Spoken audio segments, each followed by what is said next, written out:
इस कहानी को आप प्रेम पूर्वक अंत तक सुनिएगा। एक साहूकार था जिसके 7 बेटे और 7 बहुएं थी। दिवाली से पहले कार्तिक अष्टमी को 7 बहुएं अपनी इकलौती ननंद के साथ जंगल में जाकर खदान में मिट्टी खोद रही थी। वही स्याहू की मांद थी। मिट्टी खोदते समय ननंद के हाथ से स्याहू का बच्चा मर गया। इससे स्याहू माता बहुत नाराज हो गई और बोली, मैं तेरी कोख बांधूंगी। तब ननंद अपनी 7 भाभियों से बोली, तुम में से कोई अपनी कोख बंधवा लो। सभी भाभियों ने अपनी कोख बंधवाने से इनकार कर दिया, परंतु छोटी भाभी सोचने लगी कि अगर मैंने अपनी कोख नहीं बंधवाई तो सासू जी नाराज होंगी। यह सोचकर ननंद के बदले में छोटी भाभी ने अपनी कोख बंधवा ली। अब इसके बाद उसको जो भी बच्चा होता वो 7 दिन का होकर मर जाता। एक दिन पंडित को बुलाकर पूछा, मेरी संतान 7वें दिन क्यों मर जाती है? तब पंडित ने कहा, तुम सुरही गाय की सेवा करो। सुरही गाय स्याहू माता की बायली है, वह तेरी कोख खुलवा देगी, तब तेरा बच्चा जिएगा। अब वह बहुत जल्दी उठकर चुपचाप सुरही गाय के नीचे साफ सफाई कराती। सुरही गाय ने सोचा, रोज उठकर कौन मेरी सेवा कर रहा है, सो आज देखूंगी। गौ माता खूब सवेरे उठी, देखती है कि साहूकार के बेटे की बहू उसके नीचे साफ सफाई कर रही है। गौ माता उससे बोली, क्या मांगती है? साहूकार की बहू बोली, स्याहू माता तुम्हारी बायली है और उसने मेरी कोख बांध रखी है, सो मेरी कोख खुलवा दो। गौ माता ने कहा, अच्छा ठीक है। अब तो गौ माता समुद्र पार साहूकार की बहू को अपनी बायली के पास लेकर चल पड़ी। रास्ते में कड़ी धूप थी, सो वह दोनों एक पेड़ के नीचे बैठ गई। थोड़ी देर में एक सांप आया। उस पेड़ पर गरुड़ पंखनी का एक बच्चा था। सांप उसको डसने लगा। तब साहूकार की बहू ने सांप मारकर ढाल के नीचे दबा दिया और बच्चे को बचा लिया। थोड़ी देर में गरुड़ पंखनी आई तो वहां खून देखकर साहूकार की बहू को चोंच मारने लगी। तब साहूकार की बहू बोली, मैंने तेरे बच्चे को नहीं मारा, बल्कि सांप तेरे बच्चे को डसने आया था। मैंने तो उससे तेरे बच्चे की रक्षा की है। यह सुनकर गरुड़ पंखनी बोली, मांग, तू क्या मांगती है? वह बोली, 7 समुद्र पार स्याहू माता रहती है, हमें तो उसके पास पहुंचा दे। तब गरुड़ पंखनी ने दोनों को अपनी पीठ पर बैठाकर स्याहू माता के पास पहुंचा दिया। स्याहू माता उनको देखकर बोली, आ बहन, बहुत दिनों में आई है। फिर कहने लगी, बहन, मेरे सिर में जुएं पड़ गई हैं। तब सुरही के कहने पर साहूकार की बहू ने उसकी सारी जुएं निकाल दी। इस पर स्याहू माता प्रसन्न होकर बोली, तूने मेरे सिर में बहुत सलाई गेरी है, इसलिए तेरे 7 बेटे और 7 बहू होंगी। वह बोली, मेरे तो एक भी बेटा नहीं, 7 बेटे कहाँ से होंगे? स्याहू माता बोली, वचन दिया है। तब साहूकार की बहू बोली, मेरी कोख तो तुम्हारे पास बंद पड़ी है।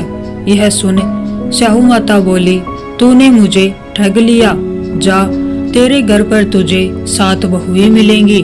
तू जाकर उजमन करियो, 7 अहोई बनाकर 7 कढ़ाई करियो। वह लौटकर घर आई तो देखा कि 7 बेटे और 7 बहू बैठे हैं। वह बहुत खुश हो गई। चलिए अब जानते हैं अहोई अष्टमी की पूजा विधि। अहोई अष्टमी का व्रत भी करवा चौथ व्रत के समान कठिन माना जाता है। इस दिन भी सुहागिन महिलाएं सुबह से लेकर शाम तक निर्जल व्रत रखती हैं और शाम के समय विधि विधान से पूजा करने के बाद देर रात चंद्रमा का दर्शन और अर्घ्य देकर पूजन करके व्रत पूर्ण करती हैं। अहोई अष्टमी वाले दिन महिलाएं शाम के समय प्रदोष काल में अहोई माता की पूजा करती हैं। इस पूजा में अहोई माता के चित्र को एक चौकी पर लाल रंग का कपड़ा बिछाकर रखा जाता है। फिर उस पर शुद्ध जल छिड़कर और दीपक जलाकर पूजा की जाती है। इसके बाद अहोई माता को रोली, चंदन, धूप, दीप, पुष्प, फल, मिठाई आदि अर्पित किए जाते हैं। इसके बाद गेहूं के 7 दाने और कुछ पैसे हाथ में रखकर अहोई माता के व्रत की कथा सुनी जाती है। व्रत की पूजा के बाद गेहूं के दाने और कुछ दक्षिणा रखकर अथवा अन्य किसी बुजुर्ग महिला का आशीर्वाद लिया जाता है। इस व्रत में कुछ महिलाएं अपनी मान्यता के अनुसार शाम के समय तारों को या फिर रात्रि के समय चंद्रमा को अर्घ्य देकर व्रत को पूर्ण करती हैं। चलिए अब सुनते हैं गणेश जी की कहानी, क्योंकि कोई भी व्रत बिना गणेश जी की कहानी सुने पूरा नहीं होता। बहुत समय पहले की बात है। एक अंधी बुढ़िया थी। वो गणेश जी की भक्त थी और विधि विधान से रोजाना गणेश जी का पूजन करती थी। एक दिन गणेश जी उस बुढ़िया से प्रसन्न हो गए और उसको दर्शन देकर बोले कि मैं तुम्हारी पूजा से प्रसन्न हूँ, तुम्हें जो वर मांगना है मांग लो। तब बुढ़िया कहने लगी, मुझे तो मांगना ही नहीं आता, कैसे और क्या मांगू? तो गणेश जी ने कहा, अपने बहू बेटे से पूछकर मांग ले। तब बुढ़िया ने अपने बेटे से पूछा तो बेटे ने कहा, माँ धन मांग ले। उसके बाद बहू से पूछा तो बहू ने कहा, माँ पोता मांग ले।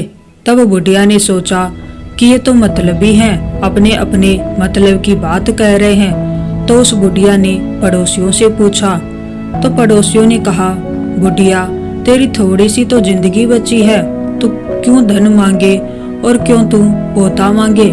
तू तो अपनी आंखें मांग ले, जिससे तेरी बची हुई जिंदगी आराम से कट जाए।